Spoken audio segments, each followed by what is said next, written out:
Alors, qu'est-ce qui a changé depuis 2002? Déjà, il n'y a que 16 ans d'écart, hein, donc on peut considérer que la ligue professionnelle est maintenant en plein régime de croisière. La LFH a 10 ans, donc on peut aussi considérer que les joueuses d'aujourd'hui sont beaucoup plus professionnelles. Alors non pas que celle de 2002 ne l'était pas, mais on va dire que l'organisation qui va autour des clubs, autour du championnat, voire autour de l'équipe de France, est beaucoup plus professionnelle, y compris en termes de staff, en termes d'environnement pour amener les joueuses vers la meilleure performance possible. Donc ça, c'est une analyse un peu contextuelle. Qu'est-ce qui a changé aussi? Je pense que c'est l'attente vis-à-vis de l'équipe de France. C'est vrai qu'en 98, l'équipe de France est sortie un peu de nulle part. Aujourd'hui, cette équipe de France, elle est à une dizaine de médailles, là, comme je pourrais dire, sur la double décennie Krumbolz. Et les dernières compétitions, donc de 2016 au championnat du monde en 2017, nous ont aussi contraints à mettre la barre à un certain niveau. Et donc, il était peut-être pas pensable dans les esprits de tous ceux qui connaissent pas bien le handball que l'équipe de France qui organisait son Euro 2018 chez elle ne pouvait pas faire autrement que de gagner puisqu'elle était championne du monde 2017. Et c'est peut-être ça qui a été pour moi la meilleure surprise, c'est effectivement la capacité du groupe à supporter cette pression de grandissimes favoris et de tenir la pression et de finalement concrétiser les attentes de tout le monde, y compris des organisateurs, parce que j'ai quand même le sentiment que cet Euro 2018, au-delà de la performance d'équipe de France, c'est aussi une grande réussite pour l'organisation et les organisateurs, donc la fédération et le comité d'organisation de cet Euro. Donc effectivement, on était dans l'inconnu, on a gravi des échelons et en 2002, et aujourd'hui on est en pleine lumière, et le plus dur en sport de haut niveau, c'est de confirmer. Et là, les filles ont réussi à confirmer, donc oui, c'est remarquable.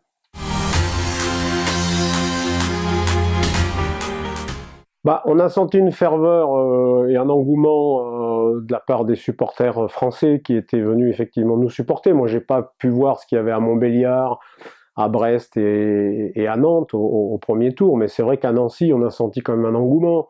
On a senti des gens qui étaient également très contents de nous accueillir partout où on passait, que ce soit dans les hôtels, que ce soit dans les gymnases, que ce soit tous les bénévoles qui nous ont effectivement accompagnés. Et il y avait une certaine même fierté à nous proposer moult services. Ce qui était peut-être un petit peu compliqué, c'était d'éviter justement de se disperser, parce que tout le monde voulait rencontrer l'équipe de France, tout le monde voulait faire plaisir à l'équipe de France. C'est la première compétition, on a les amis et les familles qui sont dans les tribunes, et tout ça, ça peut aussi amener de la perturbation en termes de concentration. Je pense d'ailleurs que peut-être sur le premier match, on n'était pas forcément encore bien capable de faire la part des choses. Au fil des compétitions, on est rentré dans notre bulle.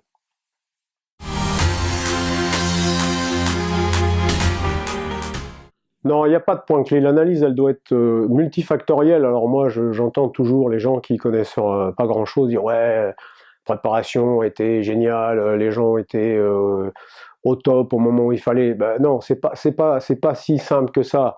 En fait, aujourd'hui, on a affaire à des joueuses qui sont professionnelles, qui s'entraînent du 15 juillet quasiment au 15 juin, qui ont des préparateurs physiques dans les clubs, qui ont des staffs très étoffés, presque autant qu'en équipe de France. Et donc, c'est des gens qui sont profilés pour être performants à longueur d'année. Le plus difficile dans ce genre de compétition, c'est pas les 15 jours de compétition, parce que on joue, on récupère, on fait quelques réglages. J'ai tendance à dire on tourne quelques vis platinées dans un moteur, et on essaye de faire en sorte que ça fonctionne au millimètre. Mais le plus important, c'est tout ce qui se passe avant. Et avant, ça commence au mois de juin, quand les gens ne nous considèrent pas, on va dire, sous les feux de la rampe. C'est à Cap-Breton, quand on fait des kilomètres sur la piste ou dans les forêts landaises, ou que ce soit en course à pied, en VTT. C'est dans les salles de musculation ensuite, quand on est en préparation, mais bien en amont de la compétition. Et puis c'est surtout les joueuses à partir du mois de juillet-août, quand elles rattaquent avec leur club. Donc tout l'essentiel du travail se fait là. Et en équipe de France, on ne fait pas de miracle. on fait que de la régulation, c'est un petit peu comme un ingénieur du son avec une table de mixage. Il y a des petits curseurs à déplacer, donc pour certaines, il faut les monter, pour d'autres, il faut les baisser. Il faut essayer d'équilibrer tout ça. Donc c'est surtout ça qui est assez, on va dire, particulier. Alors je ne dis pas que c'est génial, c'est particulier. Il y a 18 voire 20 joueuses. Il faut essayer de voir un petit peu pour chacune qu'est-ce qui va être le plus adapté à ce qu'elles réalisent leur meilleure performance, en fonction de ce qu'elles ont fait avant, en fonction des problèmes qu'elles peuvent rencontrer avant, pendant la compétition. Et tout ça, c'est un travail d'équipe avec le staff médical, avec les autres entraîneurs, avec les joueuses aussi, qui sont capables de nous dire, bon, ça va, ça va pas, moi j'ai besoin de faire ci, besoin de faire ça. Et on est plutôt dans un système qui est plus à l'écoute et à la carte. Il m'est arrivé de faire des séances pour 8 joueuses, dans une salle de fitness, pour 4 joueuses dans un coin de l'hôtel, pour une joueuse en particulier, que ce soit dans une salle, que ce soit dans le gymnase, mais à côté des autres. C'est surtout ça qui est important, et surtout d'accorder aux joueuses le temps qui leur est nécessaire pour qu'elles puissent se sentir fortes et à l'aise dans leur handball. Donc ça, c'est le premier point qui est pas lié qu'à la préparation physique. Il y a aussi un travail de préparation mentale et autres qui se fait avec l'ensemble du staff. Et après, il y a aussi les options que Olivier Krumbolz, le manager général, a décidé de mettre en place depuis 2017, fort d'une analyse en 2016 où on était quand même resté un peu frustré sur la finale olympique. Et la finale olympique, on l'a peut-être perdue avant sur les matchs de qualification, où on n'a peut-être pas forcément bien géré les énergies. Depuis 2017, on a une lecture assez fine des temps de jeu de chacune, et on essaie d'équilibrer ça sur la période. Moi, je quantifie tout. Alors, des fois, ça sert à rien, mais effectivement, au fil des jours, le staff tactique, si je puis dire, est renseigné au quotidien sur la charge de travail des joueuses en compétition, à l'entraînement, et depuis le mois d'août, c'est-à-dire y compris de ce qui s'est passé en club depuis le mois d'août. Et on analyse aussi ce que font les adversaires. Voilà, donc on essaie d'ajuster tout ça, et après c'est le talent du coach qui fait la différence.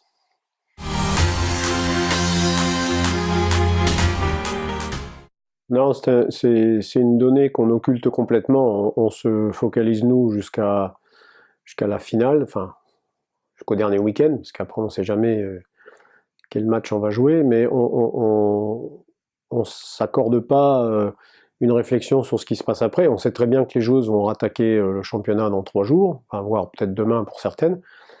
Mais en l'occurrence, j'aurais tendance à dire que c'est presque le cadet de nos soucis.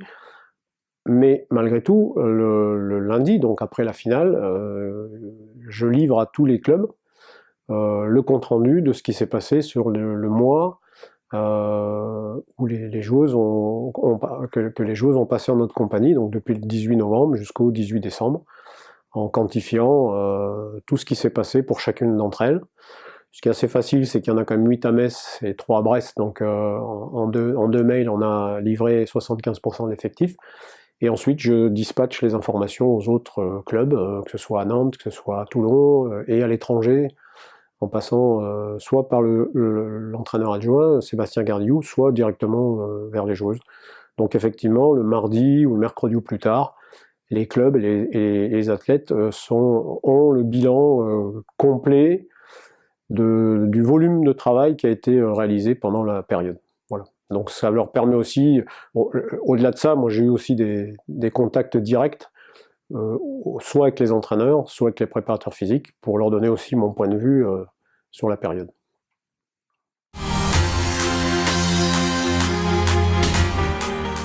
Me concernant, ça dépend pas que de moi, donc ça dépend déjà de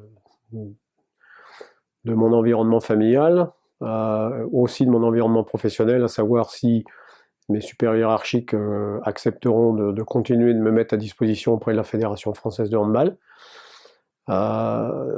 et peut-être aussi de la fédération qui, dans la perspective peut-être des Jeux de 2020, voire de 2024, s'autorisera peut-être à réfléchir sur une autre organisation, hein. Là-dessus, moi l'équipe de France ne m'appartient pas, et Et donc, on va peut-être profiter là du premier trimestre de 2019 pour justement mettre tout ça à plat et savoir si ça doit continuer, me concernant, comment ça continuera, si tant est qu'effectivement il n'y ait pas de saturation ni de ma part, ni éventuellement notamment de mon épouse, qui quand je suis absent, voilà, compte aussi les jours en dehors de la maison. Une année olympique, c'est 80 jours, voire plus, à l'extérieur. Donc ça pèse aussi ça dans certaines décisions.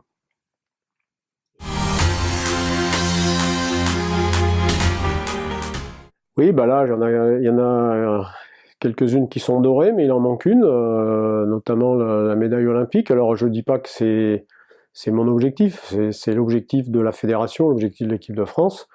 Si effectivement je fais partie de l'aventure, on fera tout pour aller chercher cette médaille olympique, et notamment la médaille d'or, parce que ben, je pense que là, l'équipe de France aura atteint la quadrature du cercle, quoi, c'est-à-dire 2 médailles d'or au mondial, une médaille d'or à l'Euro, et il manquera plus qu'une médaille d'or olympique, et puis je pense que ça sera la concrétisation d'un beau parcours. Mais même si j'en fais pas partie, c'est tout le bonheur que je souhaite à cette équipe et à son staff.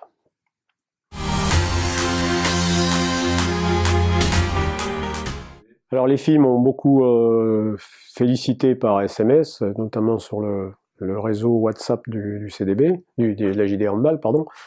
Le travail qui s'est fait pendant un mois, bah, je le connais bien, d'autant plus qu'avant de partir, c'est moi qui l'ai préparé, donc après il a été mis en œuvre par Vincent Condé et Christophe Maréchal, qui ont opéré quelques ajustements, donc on a effectivement souvent échangé pour savoir où ça en était. Quand je suis rentré, donc le mercredi après l'Euro, on a mis en place une séquence de tests pour justement vérifier les progressions, et toutes les joueuses quasiment ont progressé, donc on peut supposer que ce cycle un peu de densité physique leur a fait du bien.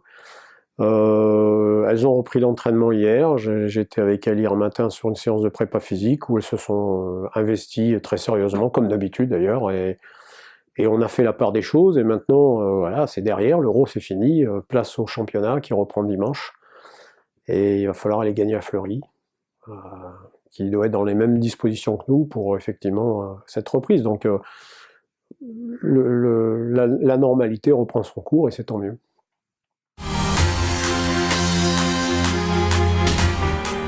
Donc le bon moment, ça a été le petit défilé qui a duré 25 mètres entre les coulisses et la montée sur le podium pour recevoir les médailles. D'abord parce qu'on était bras dessous avec le staff, et très content d'être là, et surtout on percevait dans les yeux, dans la clameur du public de Bercy, que tout le monde était content, quoi, voilà. Et donc c'est toujours assez sympathique de faire plaisir aux gens. Ça nous fait plaisir à nous, et puis ça fait plaisir aussi à tous ces supporters, dont la famille, dont les amis proches qui étaient là, qui étaient à quelques mètres du podium. C'était peut-être le moment le plus sympathique pour moi, au-delà des hymnes, au-delà des médailles, au-delà des posters, enfin tout ça. J'ai trouvé ce petit temps de marche là collective vers le podium très, très sympa.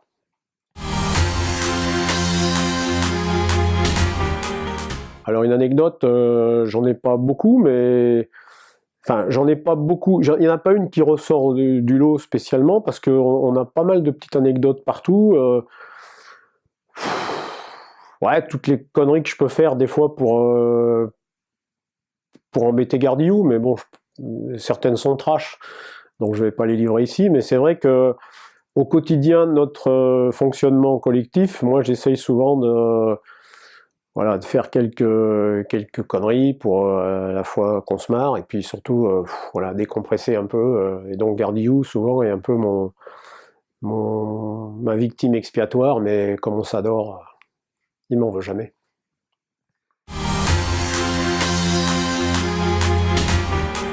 Alors une joueuse, Estelle Ziminko, pour plein de raisons, et si elle voit cette vidéo, elle sait pourquoi, mais effectivement ça a été pour elle 15 jours assez compliqués, et sa performance est, on va dire, énorme, compte tenu des petites difficultés qu'il a fallu gérer au quotidien.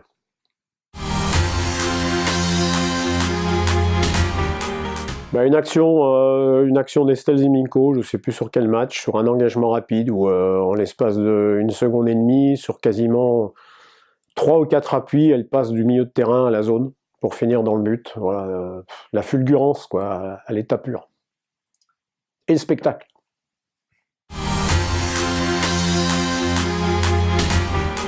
Et ben handballissime.